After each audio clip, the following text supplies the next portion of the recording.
Hello, for this video we're going to discuss Herman Melville's Bartleby, the Scrivener, A Story of Wall Street.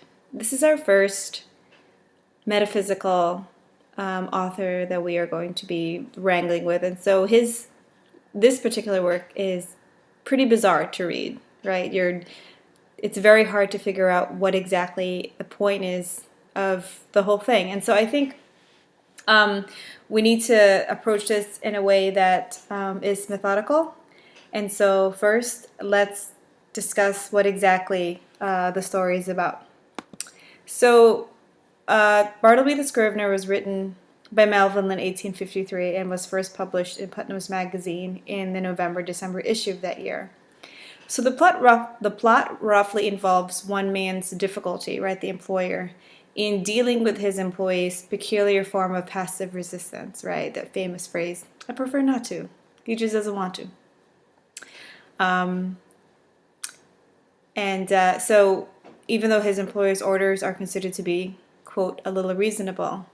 And so the resulting tragedy follows from Bartleby's inability or unwillingness to articulate the reasons for his rebellion, and from his employer's inability to comprehend Bartleby's reasons for resisting and ultimate unwillingness to accommodate him. And so this is considered to be a tragic story because the character dies in the end, right? He dies in the tombs basically from starvation. Although just because it's a tragic story does not mean that it's not humorous. Melville, through the narrator's voice and the narrator's inability to recognize the truth about himself, the narrator's sense of superiority, the narrator's sense of, inflated sense of morality, right? That's where the humor lies. So some of that irony is in there. So in some ways it's pretty funny, right? The caricatures of the employees. We have Turkey, Nippers, and Ginger Nut. We're never told the real names. And for that, there's a reason why we don't get the real names. And that taps into the greater concerns of capitalist ideology and how that penetrated the American consciousness, right? Because the subtitle of the story is A Story of Wall Street, right? And so the setting and the historical context of the story tells us very much about what I believe Melville is trying to say through the character of Bartleby and through the interactions that Bartleby has with his employer, who remains unnamed, right? There's a lot of unnamed characters in the stories that we're reading. Okay, so the story has been interpreted by critics in a number of ways. Most have read it as a social criticism dealing with the psychological effects of capitalism as it existed in the 1850s, right? Like the dehumanizing effects between the dehumanizing experiences of employees and how they were taught by their employers, right? They were objectified or treated as disposable property. We see through the irony the narrator doing that here with his employers. With his employees and especially with Bartleby. Others have viewed it as a philosophical meditation on the human condition, right? So, like I said, if you have ever read Moby Dick, which it will impress me very much if you did, right? That is a great work of metaphysical concerns. So metaphysics is really the branch of philosophy that deals with the questions of being, the questions of knowing, right? Like, why am I here? What's the point of everything? And that's kind of like the sense that we get from Bartleby, right? He doesn't see the point of anything. He is completely indifferent to what happens to him. However one interprets its ultimate meaning, which of course we know that there could be multiple meanings to the stories.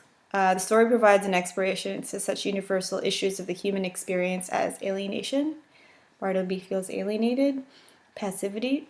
Bartleby is extremely passive.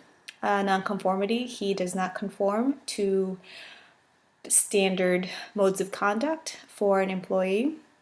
And psychological imprisonment, right? And he is also physically imprisoned. And we're going to look at some description here of his actual office and how he's literally in a box, right? His window faces another brick wall. It's completely psychologically damaging. The story's enduring appeal largely stems from its well-crafted ambiguity, right? So, because it's so ambiguous in the end, or Bartleby or humanity, we're left kind of figuring out what exactly we're supposed to take away from this story. All right, so I want to talk first about the themes that Melville um, touches upon, or that he uses to as the spine of his work. Okay, so the first is individualism and peer pressure or conformity, right? So there's this pressure towards conformity in American business that inhibits the creative development of the individual, right? It's not coincidental that the story is set on Wall Street, which is the center of American financial and business affairs. By choosing legal scriveners as a subject, right? So a scrivener is a copier, right? Melville emphasizes the intellectually stultifying atmosphere of the business world, since scriveners, even though they're writing, they're really creating nothing of their own, but instead mechanically copy the ideas and work of others. So if we were to go to the text, we have an idea of how awful this kind of work was, right? On page 605, in the middle paragraph, starting with "it is, of course, it is a very dull, wearisome, and lethargic affair. I can readily imagine that to some sanguine temperaments it would be altogether intolerable. For example, I cannot credit that the meddlesome poet Byron would have contentedly sat down with Bartleby to examine a law document of, say, 500 pages, closely written in a crimpy hand. So not only are you reading 500 pages of legalese, right, dry legal language, but you're also copying it by hand. So this is the days before, Xerox machines, word processors, and so in the business world, you employed scriveners. So they kind of functioned as like the copiers, the Xeroxes in your office. And so in this case, because the narrator's business expanded, he needed to hire another person. And in this case, here comes in that. So then Bartleby comes into the picture here. So in fact, the lawyer is initially attracted to Bartleby because he seems to lack a strong personality and independent will, making him seem like a model employee. We see that on page 604 towards the end. In an answer to my advertisement, a motionless young man one morning stood upon my office threshold, the door being open for summer. I can see that figure now, pallidly neat, pitiably respectable, incurably forlorn. After a few words touching his qualifications, I engaged him, glad to have among my corps of copyists a man of so singularly sedate an aspect, right? So he seems very tranquil, very docile, very easy to tame, basically, right? Unlike Nippers and Turkey, which have kind of this comic complement to each other, right? So we all figured out, right, like that Turkey basically gets drunk at lunch and just becomes violent and enraged and intolerant in the afternoon, and Nippers in the morning is super gassy. So he's really uncomfortable and upset and cranky. So Turkey is great in the morning, right? He's an ideal employee in the morning, and then Nippers is the ideal employee in the afternoon. So basically, between the two, and there's really only one functioning copyist. Okay. So when Bartleby resists, though, he's either unable or willing to explain the reason for his discontent. And so we see that often here, right? Like at some point, the narrator asks him, why, we get the first instance of that on 606, right? I'm sorry, excuse me, 605 at the very end.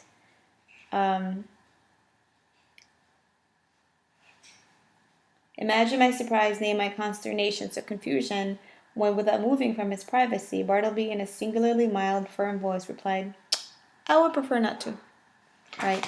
And so there's also this question of preferring versus will, right?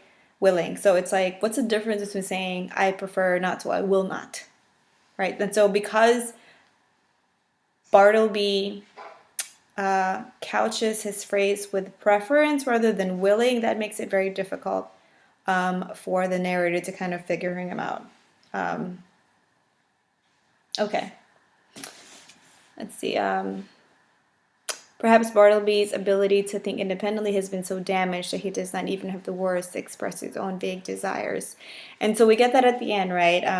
The narrator discovers through some rumor, right? It's not really 100% confirmed that he used to work at the dead letter office. And so it seems that by adding that extra paragraph there, Melville might have been saying, like there are just some offices that in which you cannot be detached from your work, right? And we're going to talk about the dead letter office in a little bit. In keeping with this theme of individualism and conformity, the lawyer himself fears nonconformity so much that he's moved to take action regarding Bartleby only when he hears that people are gossiping about his office arrangements, right? So the narrator, if you've noted as you're reading, right, like pats himself on the back very often.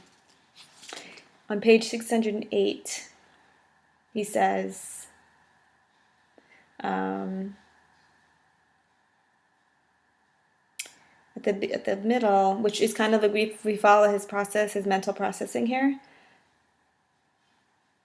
Even so, for the most part, I regarded Bartleby and his ways. Poor fellow, I thought. He means no mischief. It is plain he intends no insolence.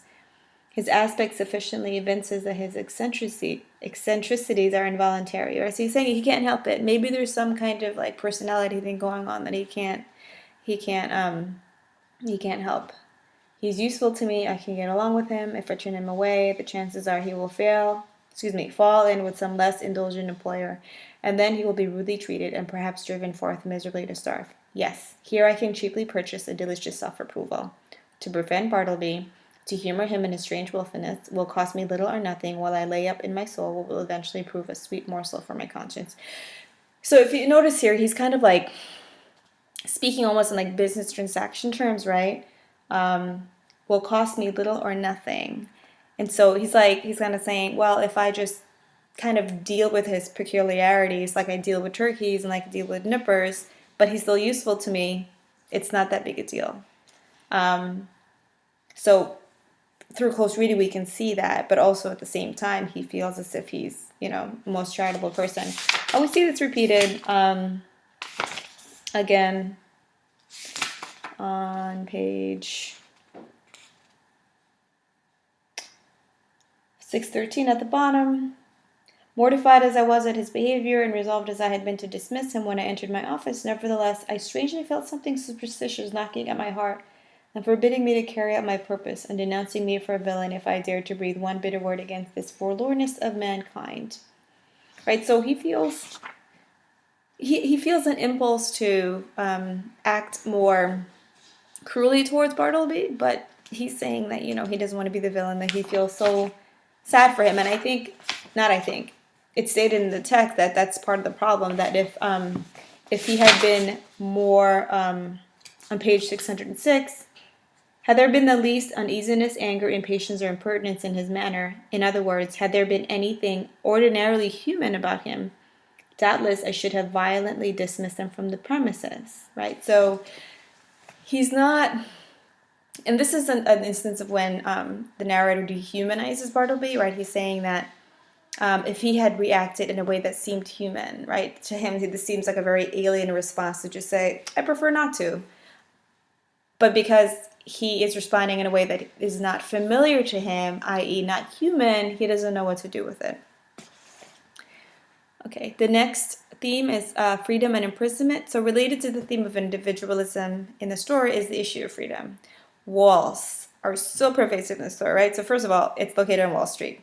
Okay, and the office's windows look out into walls on all sides. And we see that description here on page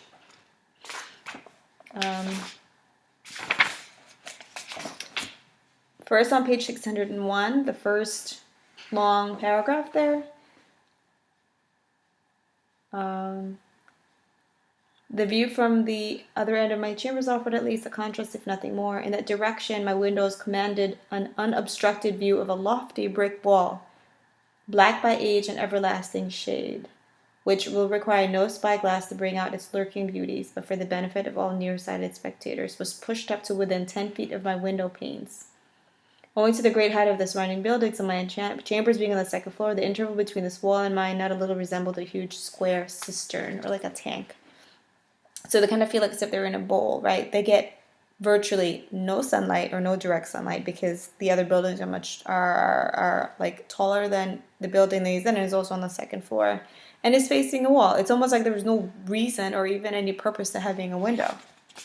And then the second part here is 605, first paragraph, in which I'm not going to read through the whole thing, but basically the room is divided by the boss and the employees, and he has a glass folding doors divided into two parts, right? So if the employer wanted, right, he can get privacy, but he can also, when he wanted, see everyone from his site, right? And so in that case, it's imprisonment, not necessarily in the physical sense, but it's imprisonment with 24-hour surveillance, right? And just to bring in a little theory here, Michel Foucault, who is a French socioanthropologist, said, and written in his book, which I'm spacing out now. Oh my goodness. Oh, Crime, Punishment, excuse me. I'm spacing on the name. So yes, Michel Foucault had written in his one of his books that I can't remember, this idea about the panopticon, right? And if you want, I could talk about this in a more specifically, or you can look it up yourself and figure out more what it means. And the panopticon is this Jeremy Bentham's jail concept in the late 18th, early 19th century, in which instead of having like a standard prison, right, what you would have this kind of like this column in the middle, and there would be like kind of like one-way glass. I can never remember. Anyway, the prisoners couldn't see the guards, but the guards could see the prisoner out, right? And so everything was made of glass, but the prisoners could not see each other unless you were facing outwards, right? And so the theory behind that is that, and this is supposed to reflect, or supposed to be commentary on 21st century surveillance, or 20th century surveillance, or modern day surveillance, that how the continuous awareness of surveillance is this kind of like self-regulation disciplinary mechanism, right? Like we behave according to the rules of society because we know we're always being watched, whether it's by the cops, whether it's by the teachers, whether it's by, judges, whether it's by our friends, right? Our friends are still carry social judgment, or even strangers, right? Because we know that people are always watching. We will then adjust ourselves to conform to society's norms. I mean, even now, right, it's even more pervasive when it feels like our lives are constantly being under surveillance with social media like Facebook and Snapchat and Instagram and all that. Okay, so back to Bartleby. So there's very, walls are very pervasive in the story, both psychological and physical. Bartleby has a tendency to stare blankly at the wall, right? Lost in what the lawyer calls a dead wall reverie. Like he'll just stand there and just watch the wall, which is very, very bizarre, and he can't figure it out. At first, he assumes that it's because his eyes were hurting him because they were, he's been working so hard, which he does. At first, he works furiously. And the only complaint that the narrator has about his working is that he didn't do it cheerfully. All right, so that's the other thing. And I think that's an important thing to underscore, that it's not enough to just do your work, but you have to also be cheerful. You also have to be collegial. You also have to get along with everybody else. I mean, this does sound familiar to anyone, that you have to mold your personality and your outward appearance and engagement with others to fit this kind of culture of friendliness, even though it might be maybe fake. So Bartleby, right, ends up in prison, and it's significant that he eventually dies there. Through the character of Bartleby, Melville seems to be questioning the nature of human freedom. In a historical sense, we could say that Bartleby is trapped by the emerging capitalist economy, which demands that he sells his time and labor in exchange for low wages. Right? Because of the capitalist economy, he is completely isolated. I mean, this guy lives at his office. He basically sleeps there. He washes himself there. We don't even know if he's eating other than anything than cheese and ginger nut, right? So he's completely isolated from society. The lawyer has never seen him take a walk except for that time when he came to the office on that Sunday. He doesn't know, we don't even know, I mean, we know he comes from somewhere, but we don't even know if he has any existing family, any existing friends. At the time, capitalism was often condemned by those suspicious of economic independence and referred to as what's called wage slavery. In a philosophical sense, Bartleby may be trapped by the inability to grasp with certainty the underlying reason or meaning of existence, right? Like, what is he's basically saying in his indifference, like, what is the point? What is the point in all of this? What is the point of working? Which I guess is some questions that we don't really ask ourselves, but Melville is asking this through Bartleby, right? We hustle so hard every single day to, pay our bills, to put food on the table, to take care of our rent, to take care of our mortgage, whatever it is that we have to do. And for what, really? To live a comfortable existence? Okay, the next theme, the last theme, is apathy and passivity. So this isn't just apathy and passivity of Bartleby. This is also apathy and passivity of the lawyer, the narrator. So Bartleby's rebellion is one of inaction. He doesn't do anything. He passively resists his employer's instructions and chooses instead to do nothing, right? I prefer not to. Bartleby displays a disturbing degree of apathy about his own fate. So, I know I get concerned when he is taken out and then he ends up in jail. Like, why can't this guy just, whatever it is that he's going through, just snap out of it? And I don't want us to diagnose, because I know it's easy to say about every character that, acts out of, that acts strange, like, oh, they must have a mental illness, or they must have a psychological disorder, because I think that's a little too easy. Okay. When questioned by the lawyer as to what he would prefer to do if given the choice, Bartleby responds that he's not particular. And I think that's one of the funnier moments in the text, which is on page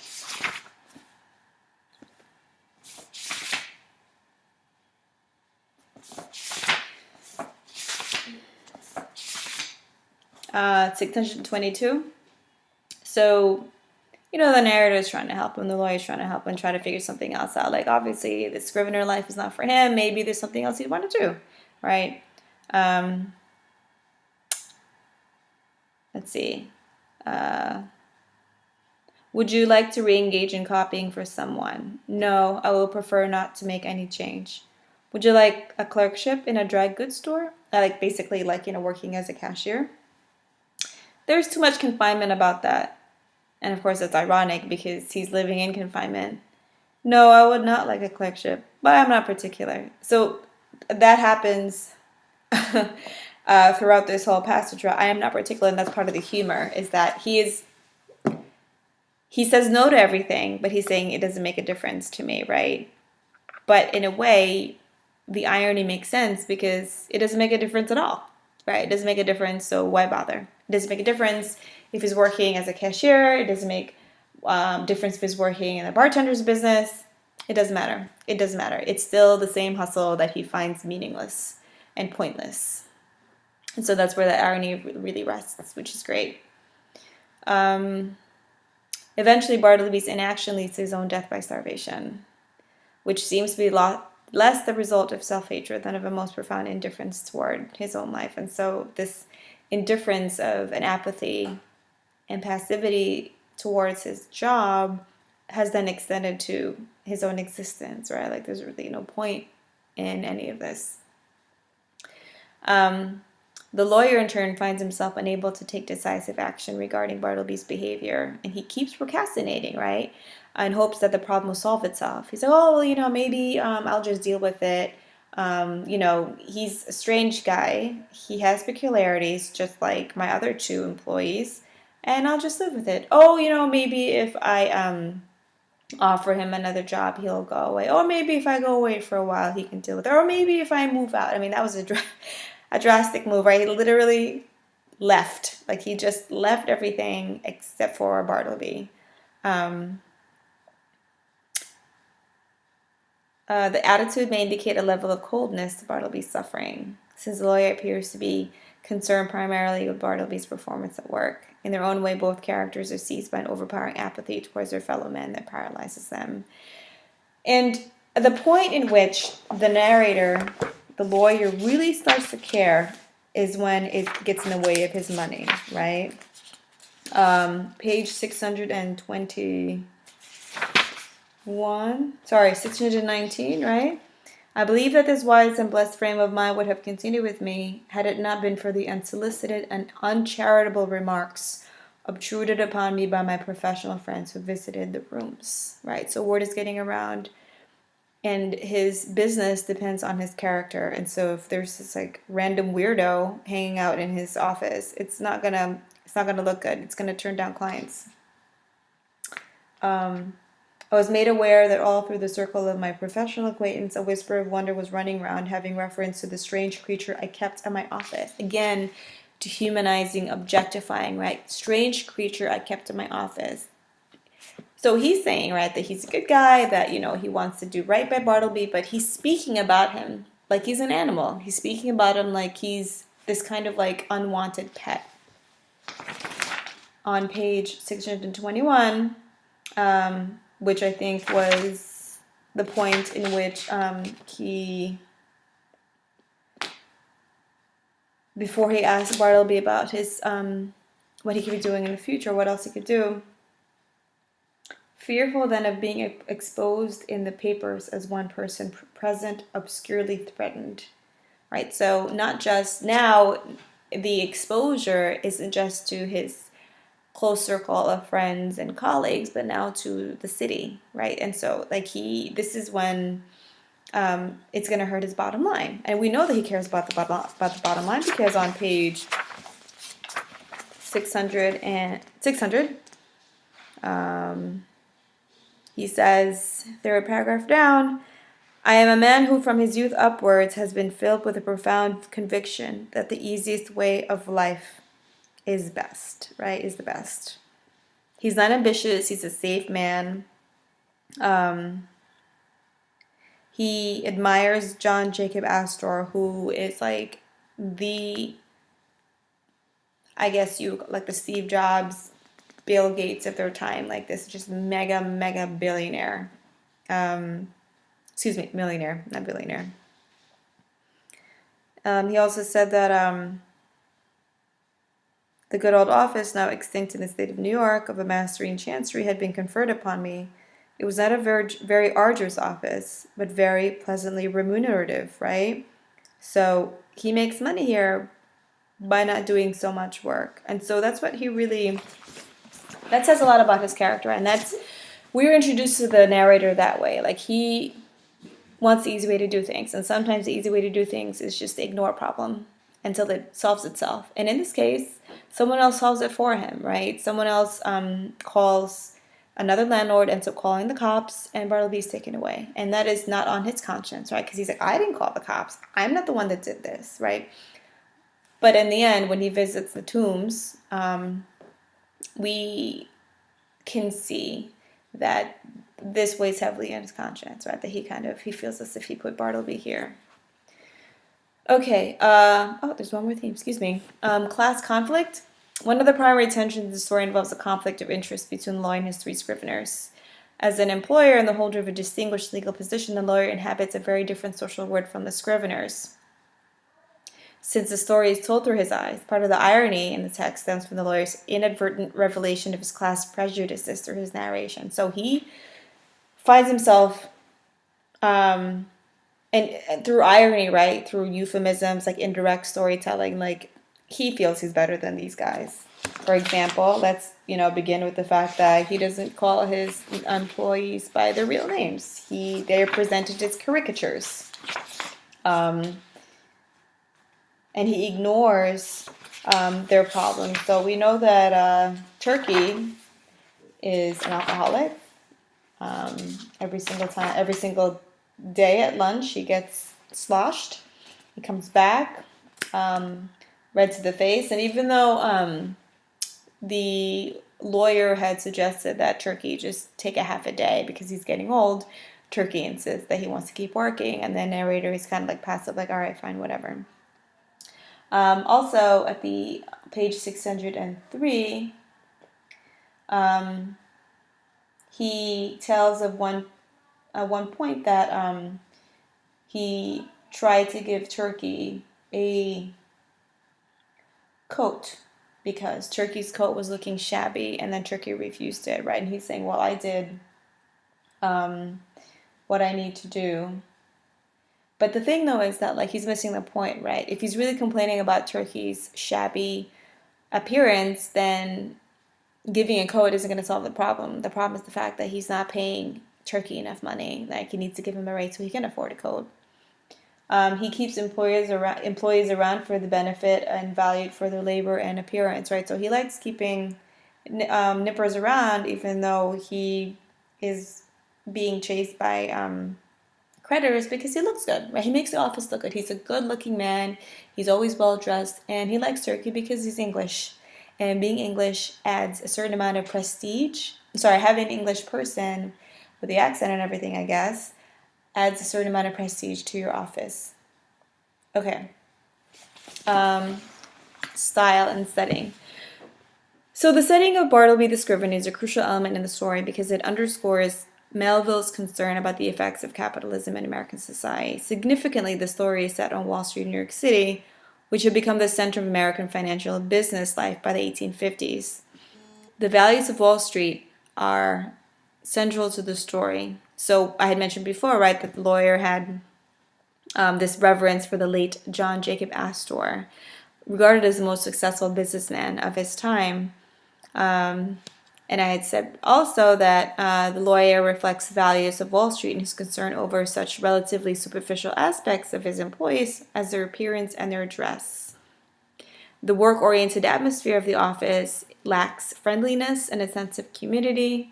Indeed, the environment of Wall Street itself, Melville points out, is so business-oriented that after working hours, it is reduced to an empty space entirely unhallowed by humanizing domestic associations, right? So it's only full of human beings during work time, and after that it's empty and it's like a tomb.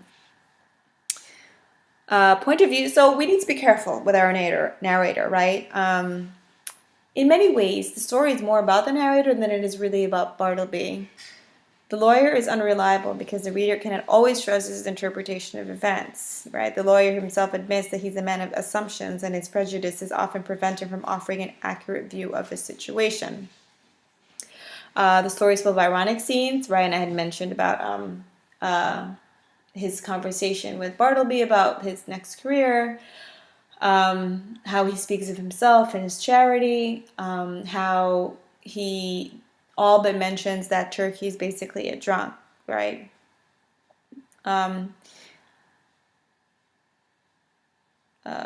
Some critics argue that the story is really more about the lawyer than about Bartleby, and their narrator's clouded perspective makes it more difficult to unlock the mystery of Bartleby's behavior. So, and that's the challenge too, right? If the story was maybe told by an omniscient narrator, would we know why Bartleby acts the way that he does, thinks the way he does?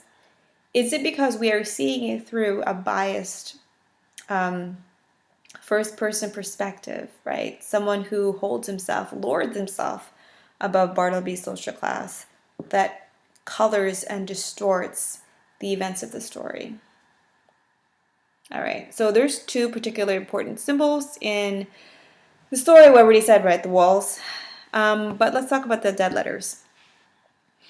The symbol of the dead letters, which the lawyer offers at the end of the story, believes that the depressing experience of having worked in the United States dead letter office may have affected Bartleby's state of mind.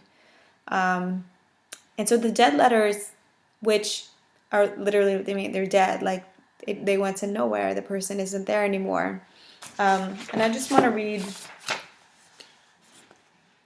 part of that.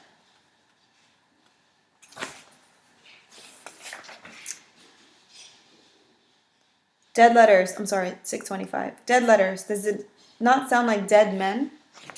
Conceive a man by nature and misfortune prone to a pallid hopelessness. Can any business seem more fitted to heighten it than that of continually handling these dead letters and assorting them for the flames? For by the cartload they are annually burned. Sometimes from out the folded paper the pale clerk takes a ring, the finger it was meant for. Perhaps moulders in the grave, a bank note sent in swiftest charity. He whom it would relieve, nor eats nor hungers any more. Pardon for those who die despairing, hope for those who died unhoping, good tidings for those who died stifled by unrelieved calamities. On errands of life, these letters sped to death. And so these are symbols of failed communication, right? These are letters that, and in these examples, right, a finger for, a ring for a finger, money for someone who needed it, good tidings for those, who may have welcomed or something good happened to them. They went nowhere. And so these are basically symbols of failed communication, right? How human beings can't talk to each other, can't empathize. And one interpretation could be that it's Bartleby's sense of isolation from society and the failure of the lawyer or anyone else to reach him, just like the dead letters failed to reach anyone. Okay. So I think that's it for now. Excuse me. I want to talk about Arthur Schopenhauer. Arthur Schopenhauer is a philosopher, and his name comes up because he says that the only way for will to free itself is to practice an asceticism that demands total withdrawal. Okay, and that the ideal man destroys life's illusion through inaction. So the ideal man frees himself through absolute disengagement, right? Which is what Bartleby does. Because it is through engagement you are then acknowledging the cycle of power and that you become a subject. And when you don't engage, you don't acknowledge the cycle of power, and then you're free. So that's kind of like one theoretical underpinning that informs the story. Oh, one more thing before I end the video. There's also another very, very important foreshadowing tool, and it's the word cadaver, and it happens over and over again. He calls, let me go to the beginning. He calls Bartleby cadaverous on many, many occasions. I shouldn't say many, maybe a couple. Let's see. Page 611, first sentence. Now the utterly unsurmised appearance of Bartleby, tenanting my law chambers of a Sunday morning. With his cadaverously gentlemanly nonchalance, yet withal firm and self-possessed, had such a strange effect upon me, etc., etc. Right? So cadaverous, right? Cadaver is, means corpse. We also have cadaver. Oh, another foreshadowing on page 612. Shivering winding sheet. Winding sheet is a sheet you would wind around a person once they have passed away for burial. On page 614 again, cadaverous reply.